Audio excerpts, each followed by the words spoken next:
She gave a stranger $3 on a rainy night, never imagining that years later he'd return as the doctor who saved her dignity, her health, and her future. Elena Rivera, a shy grocery clerk with no voice, no money, and no hope, found herself at the center of a story that proves how one small act of kindness can rewrite destiny. Who would have thought a simple receipt could build a clinic, restore a life, and inspire a movement? Where are you watching from? Don't forget to subscribe and turn on the bell so you won't miss the next story that just might change your heart. The fluorescent lights buzzed softly above the ER waiting room, casting a pale, sterile hue over the chipped linoleum floor and the uneasy shuffle of bodies. Elena Rivera sat in the farthest corner, curled inward like a question mark, her knees drawn tightly to her chest beneath an oversized hoodie. The garment swallowed her petite frame, its sleeves long enough to hide the nervous twitch of her fingers as they clutched at the hem. Her stomach twisted again, a sharp cramping knot of pain that shot from her lower abdomen to her spine. She winced but didn't make a sound. Around her the world spun too loud. Phones ringing, a toddler's sob echoing, the staccato clack of a nurse's heels on tile. A man across the room coughed into his elbow, a wet, rasping sound that made her flinch. She tried to stay invisible, eyes glued to the fraying seam of her jeans, as if staring hard enough could keep her grounded. 3 days. She had waited 3 full days before coming here. What began as a dull discomfort had transformed into a searing, constant burn. Every shift at the grocery store had been a trial in endurance. Each time she bent to stock a shelf or stood too long at the register, she'd felt the pain roar up again like some quiet betrayal. But what choice did she have? No health insurance, no primary doctor, no money for a private clinic. The ER was her last resort, and she hated herself for needing it. Elena Rivera? She looked up, startled, as if someone had called her out in a crowd of secrets. A nurse stood in the hallway, scanning the room with a clipboard in hand. Elena stood slowly, knees aching, and shuffled forward, clutching her purse with both hands. The nurse offered a quick smile and motioned for her to follow.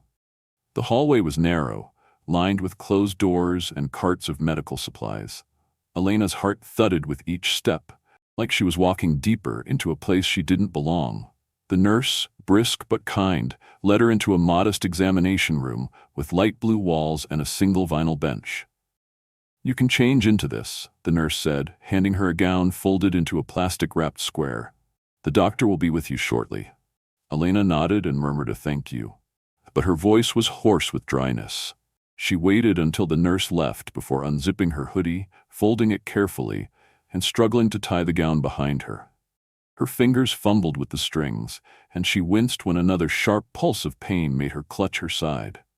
The cold vinyl bench sent a shiver through her bones as she sat down, arms wrapped tightly around herself. Alone, she took deep breaths and tried not to cry. It wasn't just the physical pain. It was the shame, the fear, the awful, gnawing sense that she didn't belong here, that if they knew who she really was, they might turn her away. A knock interrupted her spiraling thoughts. "May I come in?" a man's voice asked, low and calm. She startled, blinking at the curtain. "Yes," she whispered. The curtain rustled open, and a man stepped inside wearing navy scrubs beneath a white coat. He was young, maybe late 20s, with neatly combed dark hair and a badge clipped to his chest that read Dr. Julian Hart. His expression was gentle but composed, professional but not cold. His presence was quiet, grounding. "Good evening, Elena," he said, pulling a small stool closer. "I'm Dr. Hart. I'll be taking care of you tonight." She nodded, unable to meet his gaze. Her cheeks flushed with a mixture of heat and embarrassment. "I understand you're in some pain?" he asked, his tone soft. "It hurts," she murmured, one hand fluttering toward her abdomen. "Down there, it's really bad. I didn't know where else to go." He nodded slowly, no judgment in his face. "Thank you for telling me. I know this kind of thing isn't easy to talk about, but you're safe here. You made the right choice by coming in." The words sank into her like warm water. Safe. Right choice. She blinked, eyes stinging, but said nothing. He asked her a series of gentle, precise questions. When did the pain start? Was it constant? Had she experienced anything similar before? She answered as best she could, her voice wavering, her sentences short. When he asked about insurance, her voice dropped to a whisper. "I don't have any." He didn't pause, didn't sigh, didn't lecture. He simply smiled reassuringly. That's okay. Let's focus on helping you feel better first. We'll talk about the rest later. Our hospital has assistance programs. You won't be left alone with this. The way he said it, like it was fact, not pity, unlocked something in her. For the first time in days, maybe weeks, she felt like she could breathe again. He explained every step of the exam with careful, respectful clarity, moving at a pace she could follow, never hurrying her, never brushing past her discomfort. He asked for her consent before every touch, and his voice was a steady anchor as her body flinched from pain. When he was done, he stood, peeled off his gloves, and washed his hands at the sink. It looks like a treatable infection, he said. We'll start with antibiotics, something for the pain, and I want you drinking lots of water. You'll also need a couple of days of rest. Do you have anyone who can help at home? She shook her head slowly. I'll figure it out. You shouldn't have to, he said quietly, leaning against the counter, arms crossed. But I understand. Life doesn't always wait for us to heal. She didn't mean to, but the tears spilled. Just one, then another. She swiped them away quickly, ashamed. I didn't want to come, she confessed, voice trembling. I thought maybe they'd just send me away. He crouched slightly, lowering himself to her level, without ever breaching the distance she needed. You're not alone, he said. And you're not a burden. The ER isn't just for trauma or blood or broken bones. It's for people who don't know where else to go. That's why we're here. Elena looked up at him, finally meeting his eyes. There was something startling in them. Not just kindness, but familiarity. Like something about her mattered. He stood up then, his expression unreadable for a moment. I'll have a nurse bring you discharge papers and prescriptions. If your symptoms get worse, I want you to come back right away. Okay? She nodded. And Elena, he added, pausing at the curtain, you matter. Don't let anyone, especially yourself, make you believe otherwise. Then he was gone. Elena sat on the bench for several minutes afterward, unable to move, her heart pounding from something that wasn't illness. It was something warmer, quieter. The feeling of having been seen, not just looked at, but seen. The pain still throbbed, but it no longer felt all-consuming. She pulled her hoodie back over the gown and exhaled slowly. Maybe, just maybe, the worst of it was behind her. In a nearby hallway, Dr. Julian Hart rubbed the back of his neck as he typed into his workstation, fatigue shadowing his face. The ER was a revolving door of urgency and despair, but something about this patient lingered.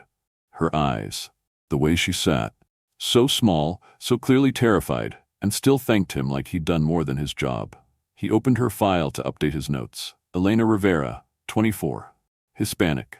No insurance. Lives near 11th and Maple. He froze. The address. A flicker of memory rushed to the surface. 2 years ago. Rain slamming down on the street like war drums.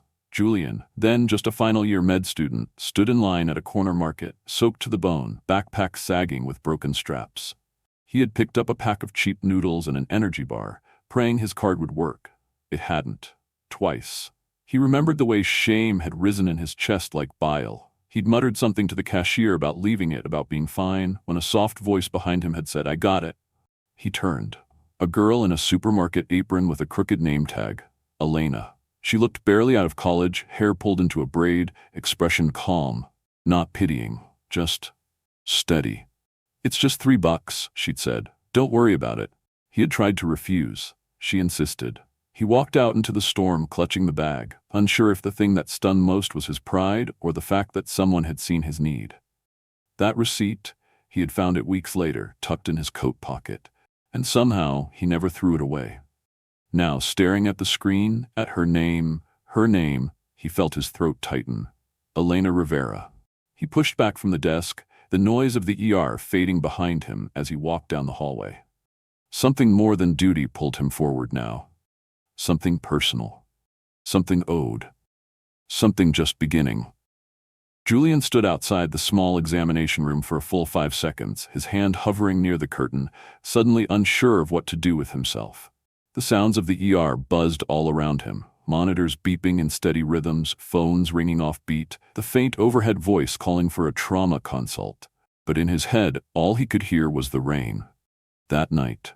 That girl. That receipt. He took a slow breath and knocked once before easing the curtain aside. Inside, Elena had just finished slipping her hoodie back on over the hospital gown. She startled at his entrance, cheeks pink as she straightened her posture. She looked smaller seated, less fragile than earlier, but still braced for some kind of blow she hadn't yet named. "I just wanted to check in again," Julian said, keeping his voice low and his body language open. "Your prescriptions are being filled now. You should be good to go in just a few minutes." She nodded quickly, not quite looking at him. He hesitated, watching her fingers fidget with the hem of her sleeve. He could see the battle playing out in her posture, the urge to disappear warring with the exhaustion of trying so hard to. "Elena," he said gently, "can I ask you something a little strange?" Her eyes flicked up, cautious. "Okay. Did you ever work at a grocery store called Martin's Market on 11th and Maple?" She blinked, caught off guard by the question. Yeah, I used to work the night shift there." "Why?" Julian smiled softly. "You probably don't remember me, but I remember you." She tilted her head, confused. "What do you mean?" He leaned back slightly, not invading her space, but anchoring the moment. 2 years ago, it was pouring. I'd just finished a night shift at the hospital as a med student. I stopped by that store to grab some noodles and a granola bar, and my card got declined. Twice. Realization didn't bloom immediately. It came slowly, her eyes narrowing, searching his face. He continued. "I told the cashier to forget it. I was going to leave empty-handed, but this girl in a blue vest, hair in a braid, stepped up and said, 'I got it,' paid $3 and some change without blinking, wouldn't let me say no." Elena's eyes widened. "Wait, that was you?" He nodded. "You probably don't even remember. You were so calm like it was nothing, but it wasn't. I kept the receipt. Still have it, actually." She let out a breathless laugh, part shock, part discomfort. I barely remember. I mean, I kind of do. You look like you hadn't slept in a week." "I hadn't," Julian admitted with a grin. "But it wasn't just that. You were the first person who didn't look at me like I was a failure. I was soaked, starving, humiliated, and you just treated me like a person. It stayed with me." She lowered her eyes again, overwhelmed. "It was just $3. It was everything," he said, his voice softer now. "That night, I thought about quitting. I was broke, burned out, and questioning everything. Then a stranger bought me noodles and reminded me that the world could still be kind." Elena didn't speak for a moment.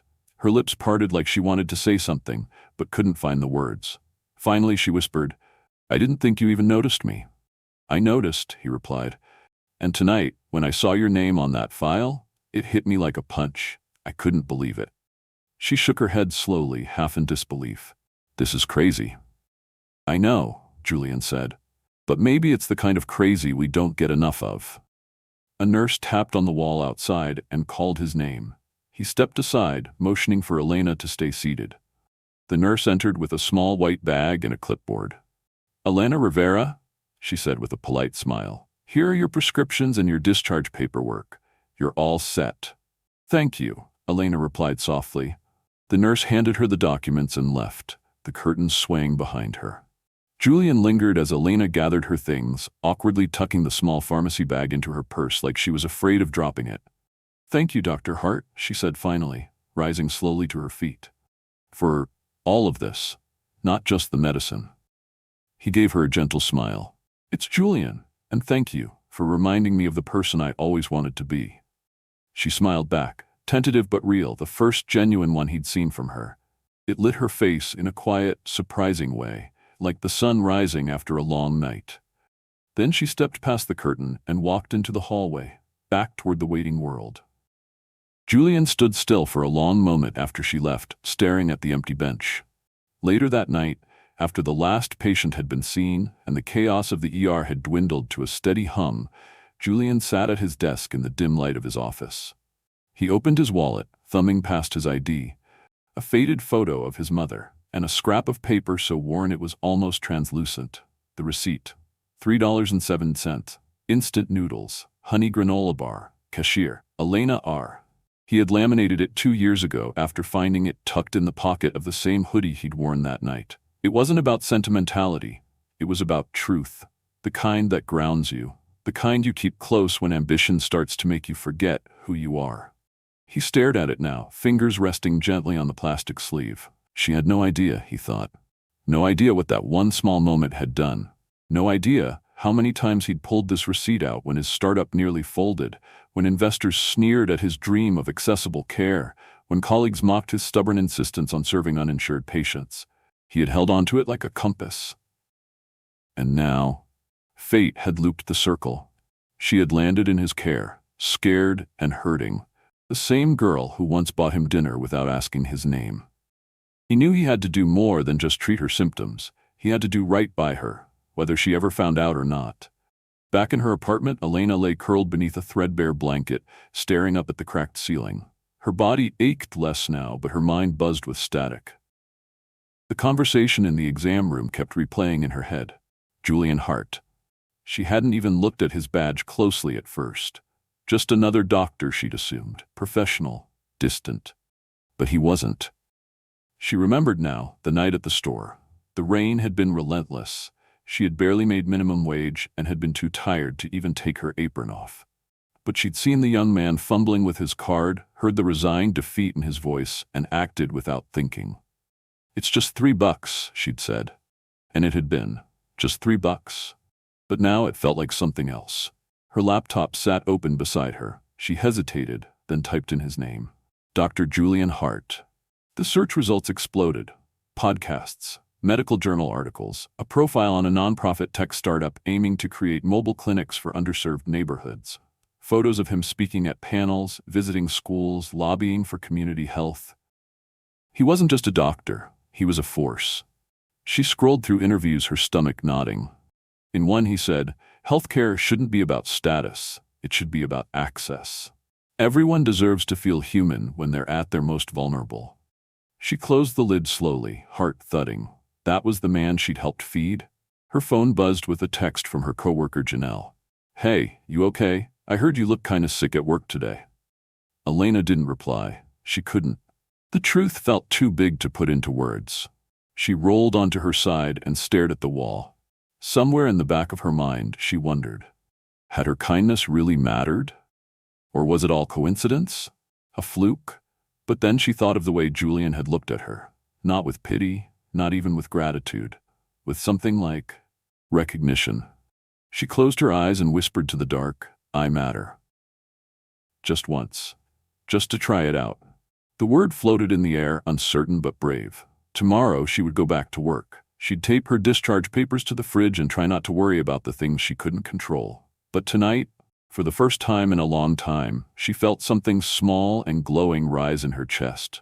Not pride, not hope exactly, but something close. And far away, in a different corner of the city, Julian folded the receipt back into his wallet, placed it next to his license, and whispered too, like a quiet vow to himself. "You matter, Elena." They didn't know it yet, but something had shifted in both of them. Something already in motion. Something neither was ready for, but both had quietly, deeply, unknowingly needed. Elena hadn't meant to look him up. It started as a harmless curiosity, an echo of something Julian had said in the exam room that night. Something about her mattering, about not being alone. She'd gone home with her prescription tucked inside her purse, hands still trembling slightly as she locked her apartment door behind her. And then, at 1:47 a.m., with the city humming in its quietest sleep, she opened her laptop and typed his name into the search bar. Dr. Julian Hart. She hadn't been prepared for what she found. It wasn't just a LinkedIn profile or a hospital staff listing. His name was everywhere. Podcasts, TEDx talks, think pieces in online journals. There were photos of him at conferences and community clinics, shaking hands with city council members, holding babies at charity events, standing in front of banners for a nonprofit called Hartwell Collective, a startup medical initiative focused on affordable healthcare and mobile clinics. There was even a feature article in a major magazine, The Doctor Who Left Silicon Valley Salaries to Build Clinics in Forgotten Places. She scrolled through photo after photo, her heart sinking with each one. He looked different in the spotlight, sharp suits, confident smile, that kind of effortless grace she'd never possessed. She saw the way journalists described him. Brilliant, visionary, charismatic, unshakably kind. He wasn't just a doctor, he was a movement. She closed the browser window and stared at the wall. What had she been thinking? That she could belong in the same story as someone like that? He hadn't said anything to make her feel small. quite the opposite.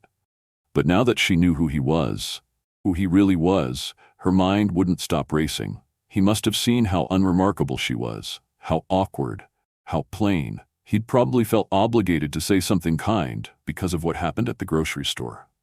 Or maybe he didn't want to embarrass her. Or maybe he was just nice.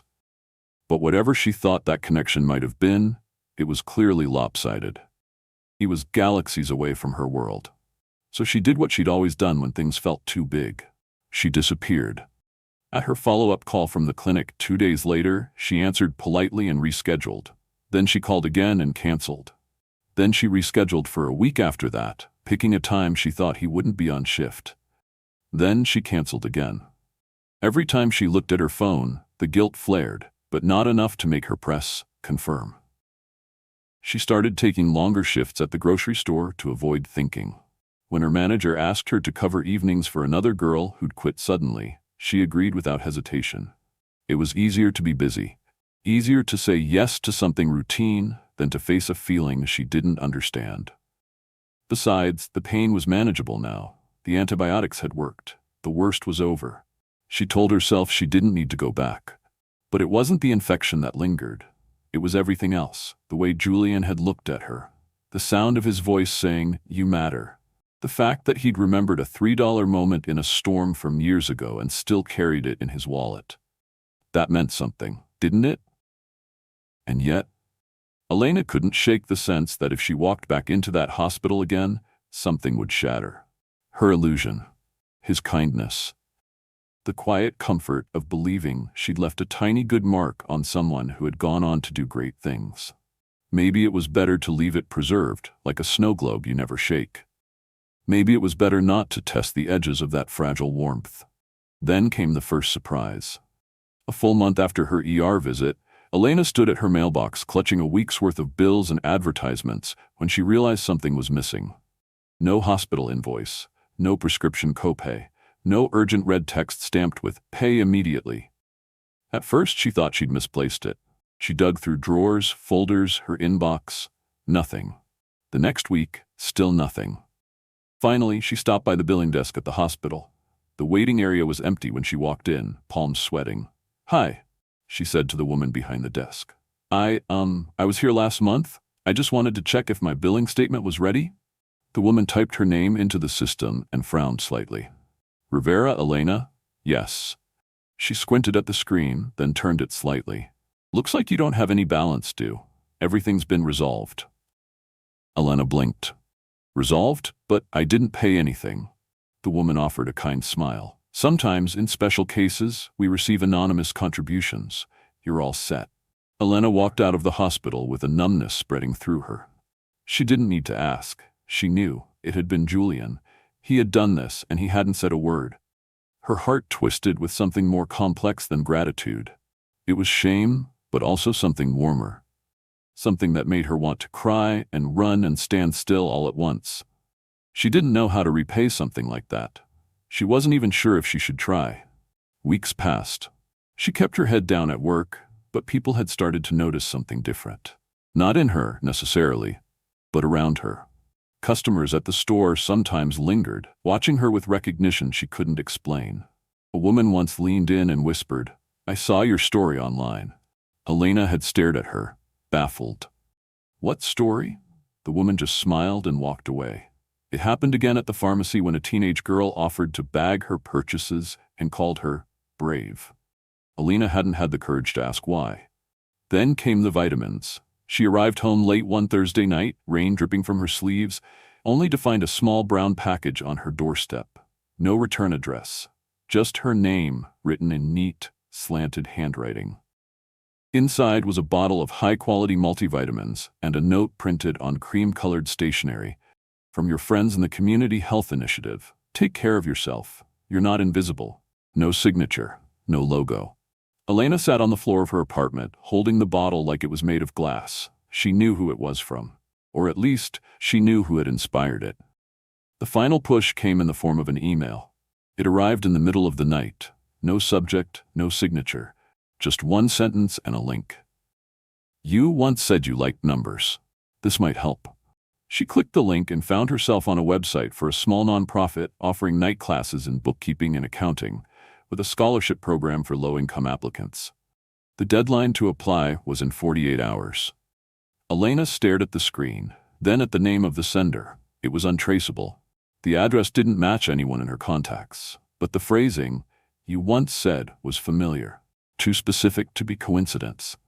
She closed the laptop and didn't open it again for a day. The old voices came back quickly, familiar and cruel. "You're not smart enough. You'll fail. He only helped you because he felt sorry. You'll never belong in his world." She made herself busy again. Scrubbed the kitchen twice. Took a longer shift at the store. Told herself not to believe in fairy tales. But that night, as she brushed her teeth, she caught her own reflection in the mirror and paused. She looked tired, sure, a little hollow. But behind her eyes was something new. A flicker. Not hope, not yet, but a question. What if you could be more than you think? She turned off the bathroom light, crawled into bed and stared at the ceiling until the early hours of morning. The next day, she opened the laptop again. Her fingers hovered over the scholarship application. She started to fill it out. Name, address, age. Then it asked, motivation. "Why are you applying?" She paused, heart pounding. Then typed, "Because someone believes I can." And this time, she hit submit. It was raining again. The kind of cold, insistent drizzle that soaked through clothes and slid down the back of your neck, no matter how tightly you pulled up your collar. Elena stood outside the pharmacy, one arm wrapped protectively around Mrs. DeLeon, her elderly neighbor who shuffled beside her with cautious, trembling steps. The old woman's cane had slipped once already on the slick sidewalk, and Elena had caught her just in time, steadying her with hands that still trembled from her own fatigue. They were both drenched. Elena had no umbrella, no raincoat, not even a proper hoodie, just her worn beige cardigan stretched over her shoulders and now wrapped tightly around Mrs. DeLeon's small frame. Her own arms were bare, goosebumps rising as the wind whipped sideways. But she didn't care. She huddled close to shield the woman, whispering reassurances, laughing softly when the bus tracker glitched again, estimating arrivals in negative minutes. "I think the system's confused," Elena joked, brushing wet hair from her face. "Says the bus already came and left without us." Mrs. DeLeon chuckled with a rasp. "Wouldn't surprise me. These buses haven't been on time since Reagan was in office." Despite the cold, the two shared a moment of warmth, a quiet unity against the storm. That was when a voice broke through the sound of rain splattering against pavement. "You always do this?" the voice said, not accusing, but awed. Elena turned, blinking against the water in her eyes, heart skipping, when she saw him. Julian stood under a large black umbrella, the outline of his hospital scrubs barely visible beneath a long wool coat. His hair was damp around the edges, the kind of messy that still managed to look deliberate. His gaze wasn't on the old woman. It was fixed entirely on Elena. She froze. "Dr. Hart." He shook his head, stepping closer. "It's Julian, and I should be the one asking, what are you doing out here like this?" "I'm just helping my neighbor," she said, voice small but steady. "Her pharmacy doesn't deliver." He took in the scene, her soaked sweater clinging to her frame, her sneakers squishing quietly with each shift of weight, the bare skin on her arms flushed pink from the cold. Without a word, he handed the umbrella to Mrs. DeLeon. "Hold this for a second," he asked gently. "I've got something better." Then he shrugged out of his coat and, before she could protest, draped it over Elena's shoulders. The inside was warm, unreasonably so, and smelled faintly of rain and clean cotton. "You'll get sick," she murmured, embarrassed.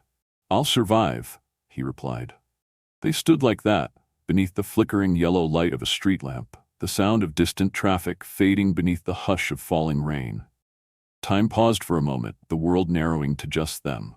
Julian looked at her, not like a doctor seeing a patient, not like a benefactor seeing someone he helped, but like a man trying to understand something he couldn't quite name.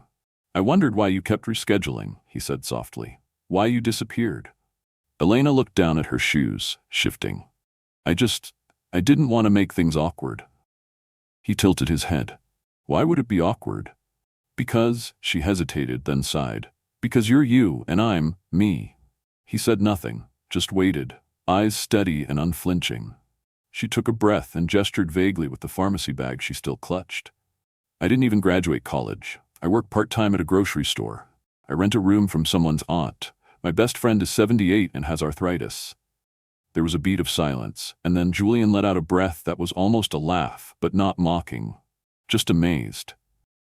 And yet, he said, you're the one standing in the rain for someone else.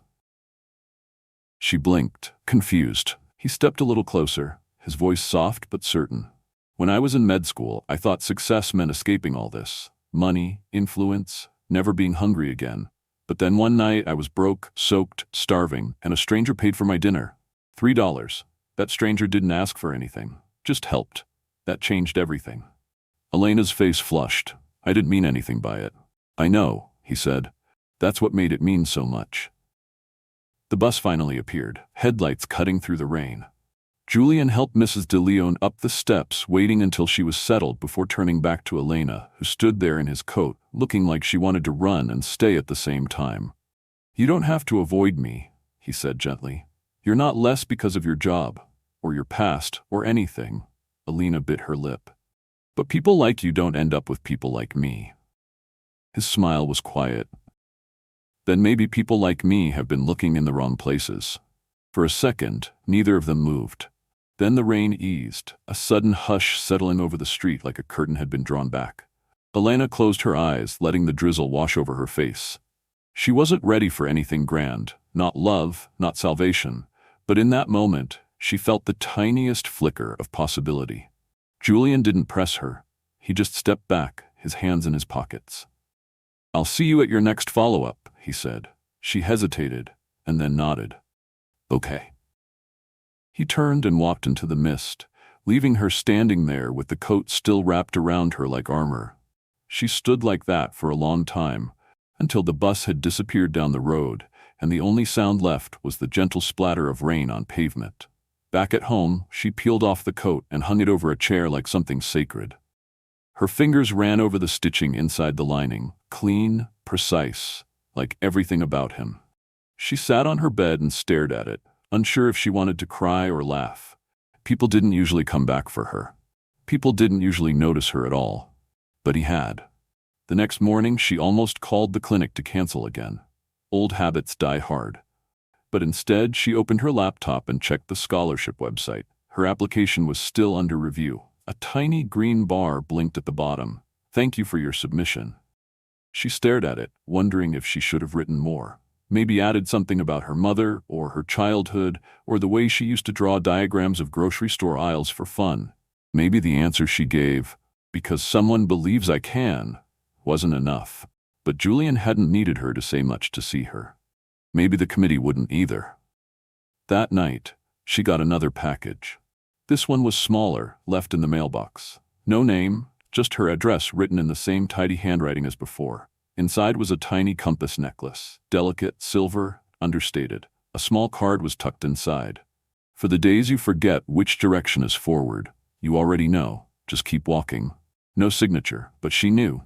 It wasn't romantic, not exactly. It was deeper. It was someone saying, I see you, I remember. That night, Elena wore the necklace to bed, not because she believed in fate or magic or fairy tales, but because for the first time in a very long time, she felt like maybe, just maybe, she wasn't walking alone. The headline hit her like a slap. From checkout girl to charity case, millionaire doctor's mystery crush revealed. Elena stared at her phone screen in disbelief, the coffee she'd just poured still steaming beside her untouched. The article was from some gossip blog she'd never heard of, Cityscope Buzz, tucked right between clickbait celebrity drama and miracle weight loss tips. She almost didn't click, but curiosity and dread held hands, and she tapped it. There it was, a blurry photo, her face partially turned away, standing under the rain-soaked awning outside the pharmacy. Julian's coat visibly draped over her shoulders, his umbrella in the background, his eyes on her. Someone had followed them, or maybe captured the moment from afar and sold it. The article was short, sneering in tone. It painted her as a small-town nobody who had captured the attention of one of the city's most eligible bachelors with a sob story and wide-eyed innocence. It called her mousy but mysterious and suggested her humble girl shtick was part of some Cinderella playbook. It questioned her job, her clothes, even her shoes. But worse than the article were the comments. She must be good at more than just bagging groceries. Of course he likes her, low maintenance, and worships him. Let's see how long she lasts once the thrill wears off. Fake. Poor girl playing the long game. Elena couldn't breathe. She didn't remember putting the phone down, but somehow she ended up curled on her couch, knees to her chest, Julian's coat balled up beside her like it could shield her from the words clawing at her brain. She spent the day that way. Then the next. She stopped answering her phone, ignored texts from Janelle and her other coworkers. She called in sick, then again, and then asked for a full week off. Unpaid. She shut down her social media accounts, even deleted her scholarship email thread out of panic, afraid that someone might dig deeper and find more to mock. All the tiny progress she'd made, the tentative hope, the new necklace, the confidence to say I matter, felt shattered. She didn't belong in Julian's world. The article hadn't revealed anything she didn't already fear. It had just confirmed the voice in her head that had whispered the same doubts for years. You're nothing more than a fluke. On the third night, she left the TV on with the volume low, just so the silence wouldn't crush her. She sat wrapped in a blanket that smelled like the laundromat, letting herself fade into the static of her own thoughts. But on the fourth morning, something broke the loop. Her landlord buzzed her apartment. Elena? His voice crackled through the intercom. You got a package here. Looks like a delivery guy dropped it just now. Groggy, she padded barefoot to the front door. The package was small, brown, and unmarked except for her name, written in a firm, familiar hand. She carried it to the kitchen table with a strange weight in her chest, sat down, and slowly peeled back the tape. Inside was a white jewelry box, not jewelry. Inside was a folded piece of laminated paper, carefully placed on a bed of velvet. Her breath caught. She knew what it was before she touched it. The receipt. 3 7-cents, instant noodles, and a granola bar. From 2 years ago. Still smudged in places, the ink fading slightly, but now preserved. Deliberate. She stared at it for a long time before noticing the handwritten note tucked beneath.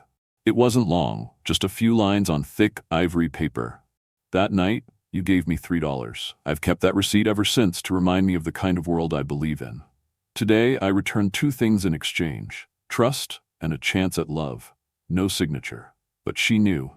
Elena set the note down and pressed the receipt gently to her chest, fingers trembling.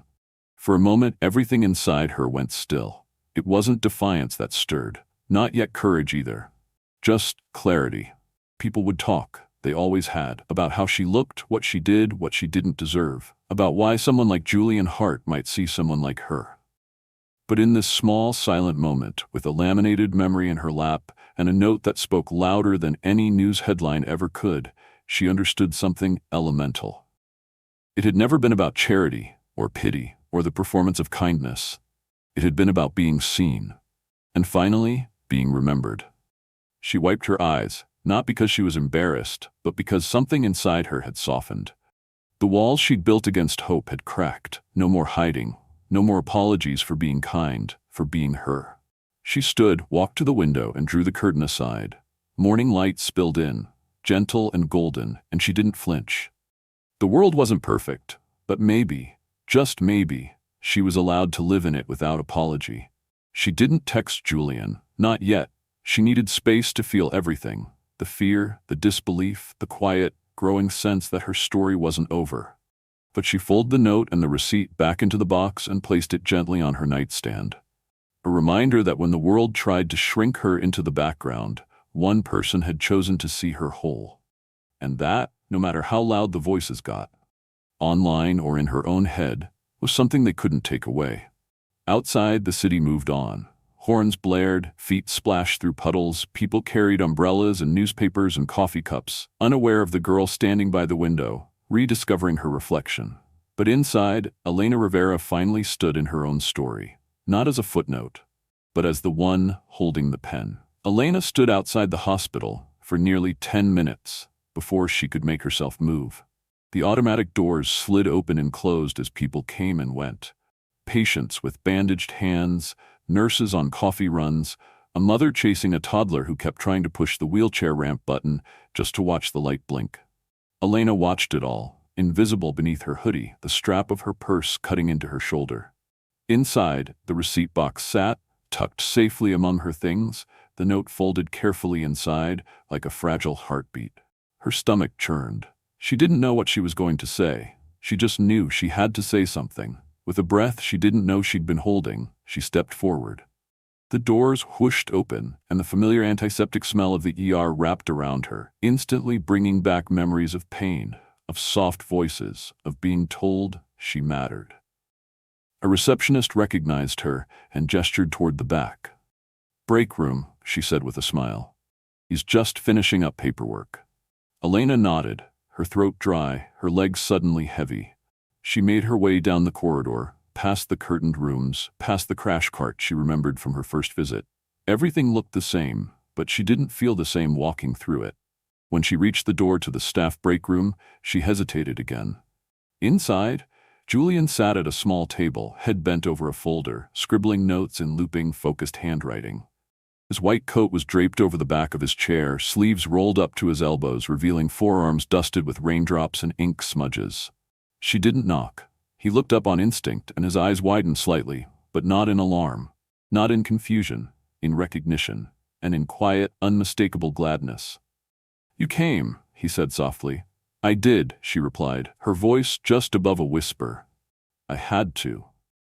He gestured to the chair across from him, but she remained standing, gripping the strap of her purse like it anchored her to the floor. "I still get scared," she said, staring at the floor. "Of what people think, of not being enough, of being someone you might someday regret knowing." He didn't interrupt. She looked up, eyes shimmering with something raw but steady. "But I realized something. I'm scared of a lot of things. But I'm not scared of you, and I don't want to hide from someone who saw something in me when I couldn't see it in myself."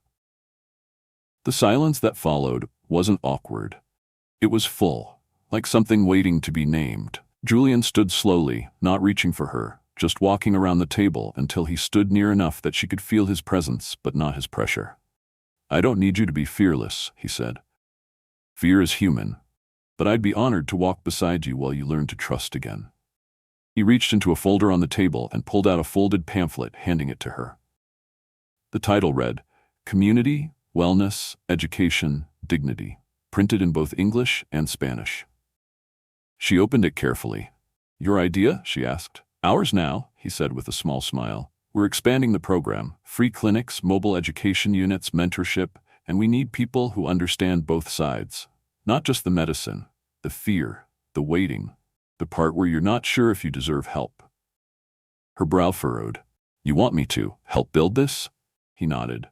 "Not because I owe you, not because you owe me, but because the world needs more people like you at the table."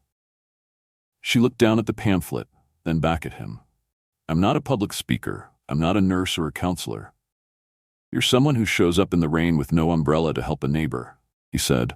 "You're someone who gave a stranger dignity when he had nothing but wet shoes and empty pockets. You don't need letters after your name to matter."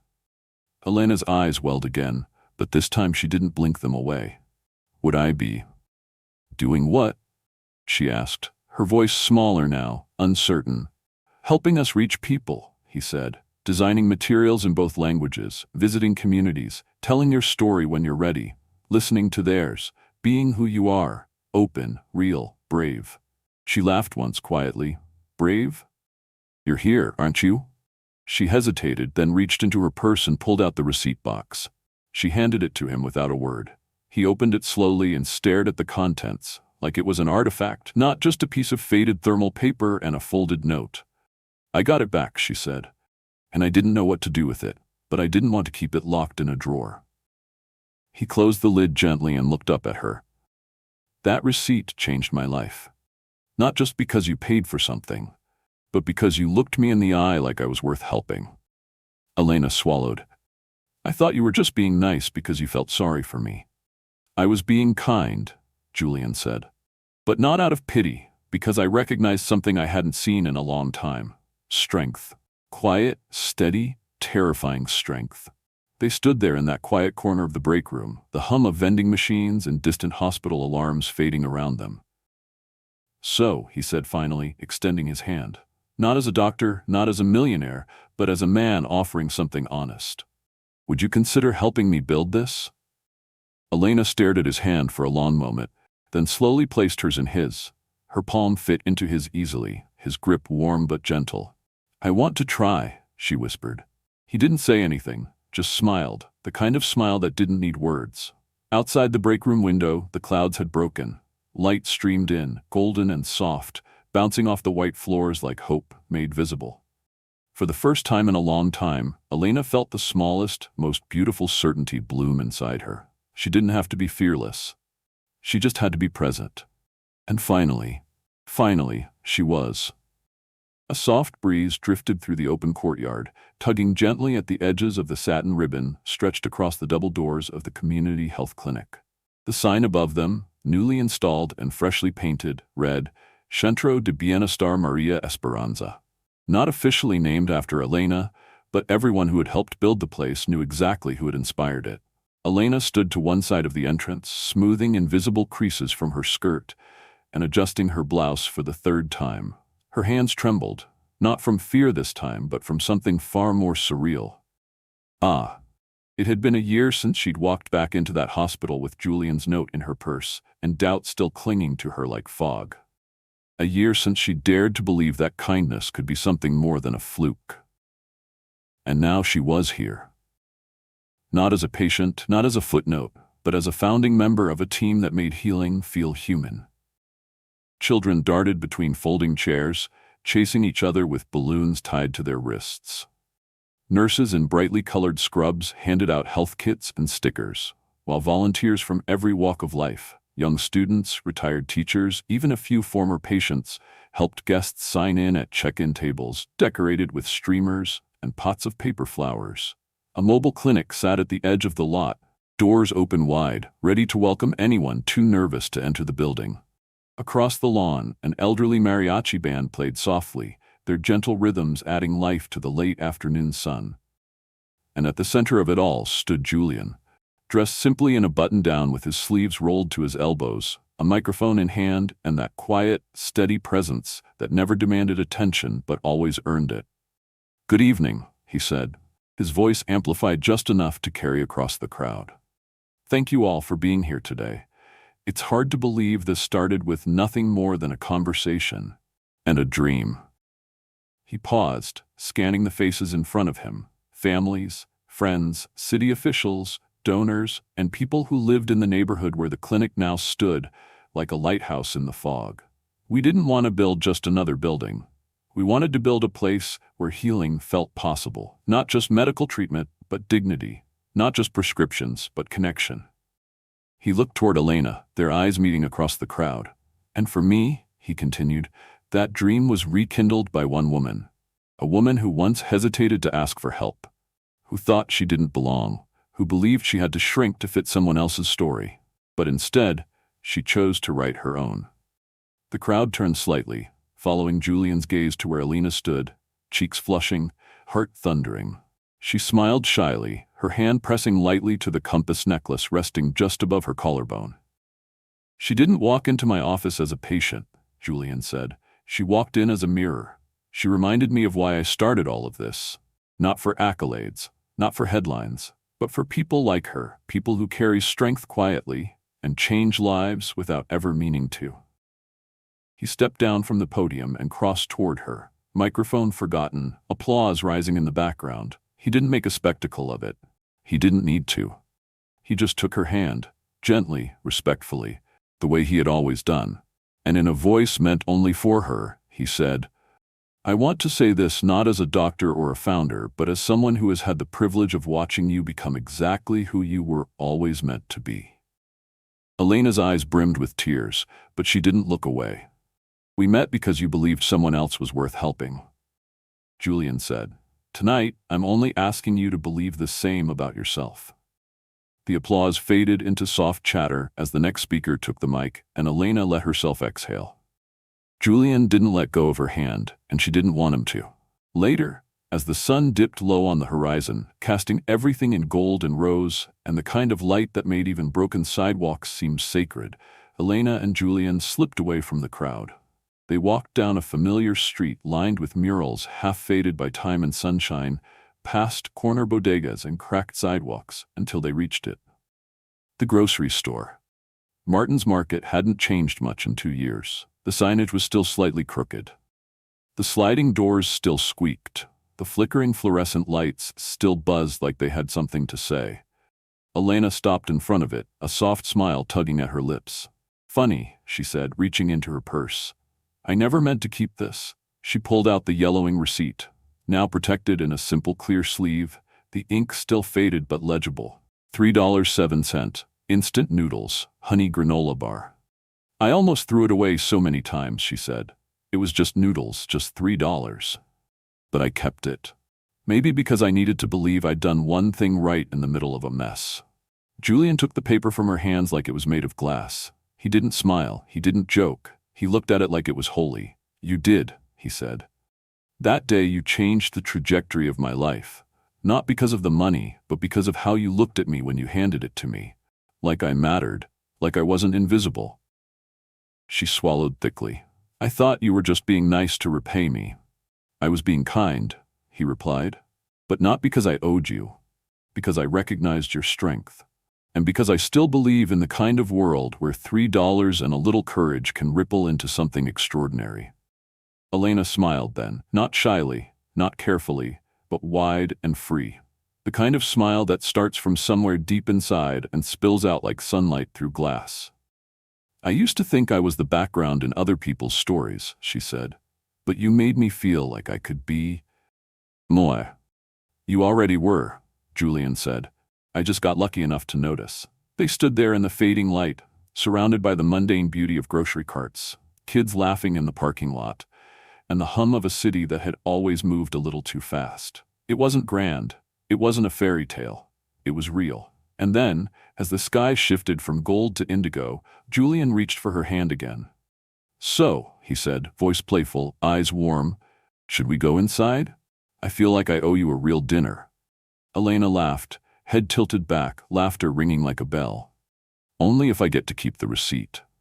And with that, they walked into the store together, past the sliding doors that had once separated a stranger from a future, past the checkout line where a small act of kindness had first bloomed, past rows of ordinary things made extraordinary by memory, into something new, something quiet and sturdy and full of light. Sometimes healing doesn't come from medicine. Sometimes it starts with a shared silence, a handwritten note, a meal paid forward, with someone who sees you when you're at your smallest and still says, "You matter." Elena had once given $3 without expecting anything in return, and in the end, the universe had given her something priceless.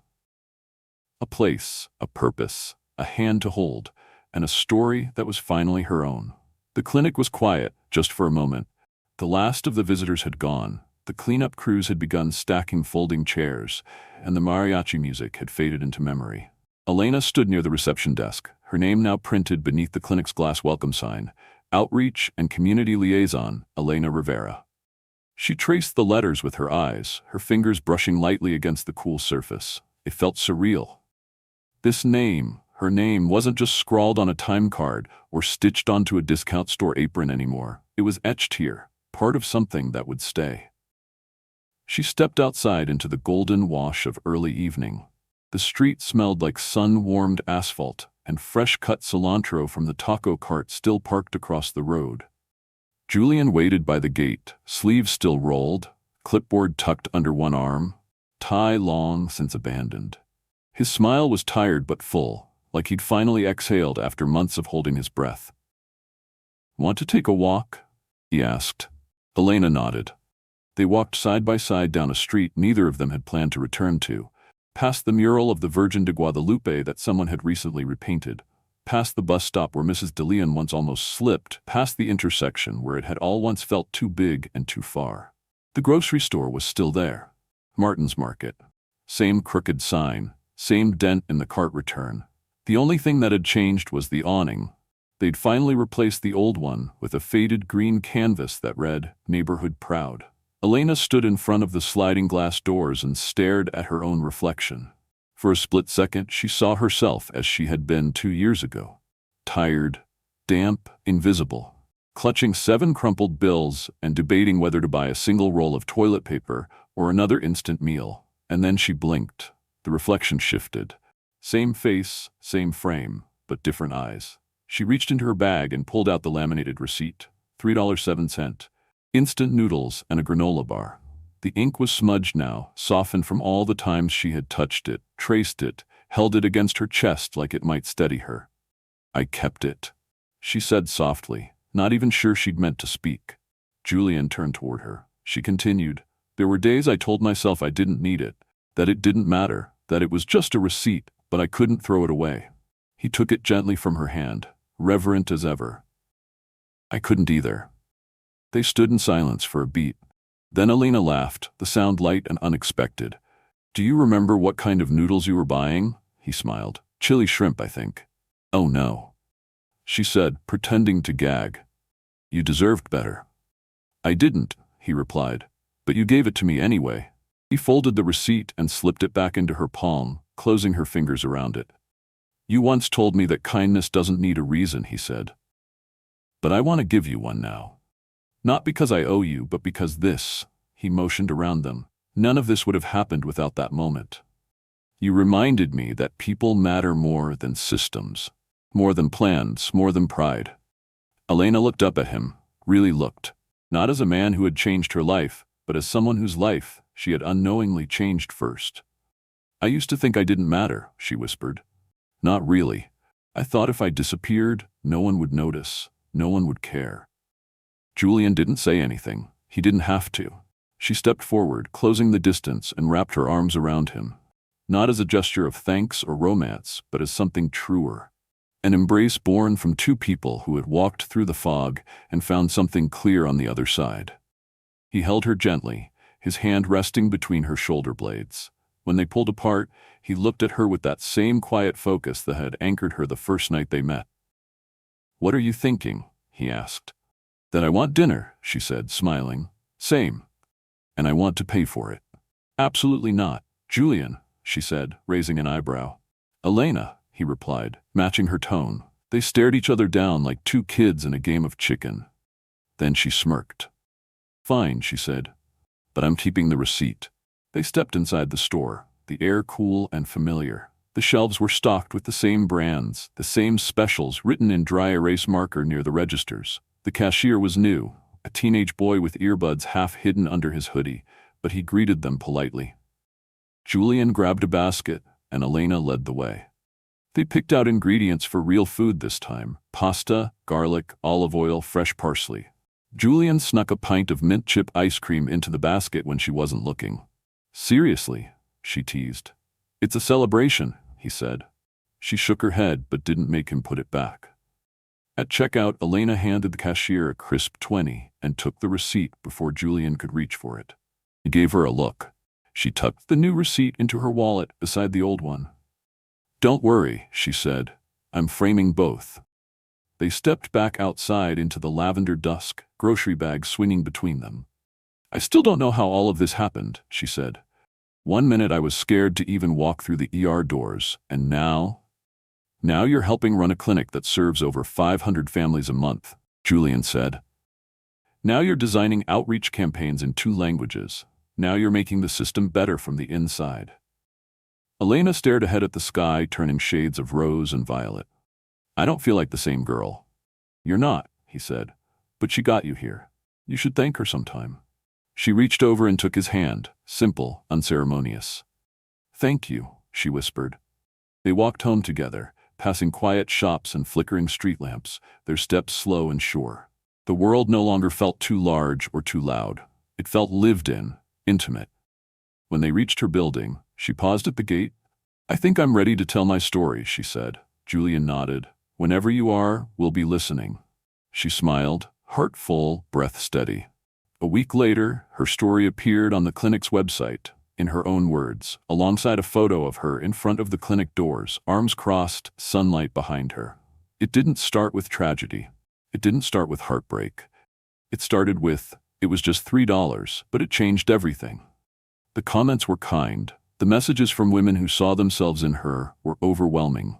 And the next morning, when she arrived at work, a group of teenage girls from the neighborhood stood waiting outside the doors. One of them shyly handed her a folded drawing of a tiny superhero with a grocery bag in one hand and a stethoscope in the other. Elena knelt to their level and smiled. "You want to see what we do in the outreach team?" The girls nodded. And so she led them inside, not into a clinic of white walls and silence, but into a place where dignity lived, where stories healed, where a quiet girl who once whispered her pain into the ER air had become someone young girls now wanted to be. All because she had once offered help without asking for anything in return. And someone, just one someone, had chosen to remember. Sometimes, the smallest acts of kindness can set into motion a ripple that reaches far beyond what we ever imagine. Elena never thought that giving $3 to a tired stranger would one day come full circle, not just in the form of gratitude, but in the form of purpose, dignity, and love. And Julian, despite all his success, never forgot the moment someone saw him as human when he felt invisible. This story reminds us that value isn't measured by money, titles, or where we come from, but by how we treat others when no one is watching. We often underestimate the power of empathy, but it can heal, transform, and connect in ways deeper than medicine or status ever could. In a world that rushes past pain and struggle, simply seeing someone, truly seeing them, can change a life. Whether you're the one helping or the one receiving help, remember, both roles are acts of courage. You don't need to be extraordinary to make a difference. You just need to show up, be kind, and choose love over fear, especially when it's the hardest to do. Let this story be a gentle reminder that no good deed is ever wasted. Sometimes it takes years. Sometimes it takes just one moment. But kindness always leaves a mark. Now we want to hear from you. Where are you watching from? Has someone's small act of kindness ever changed your life? Drop a comment and let us know. We'd love to hear your story. Don't forget to subscribe to our channel and tap the notification bell so you never miss another story that touches the soul. Because here, every story starts with a heart like yours.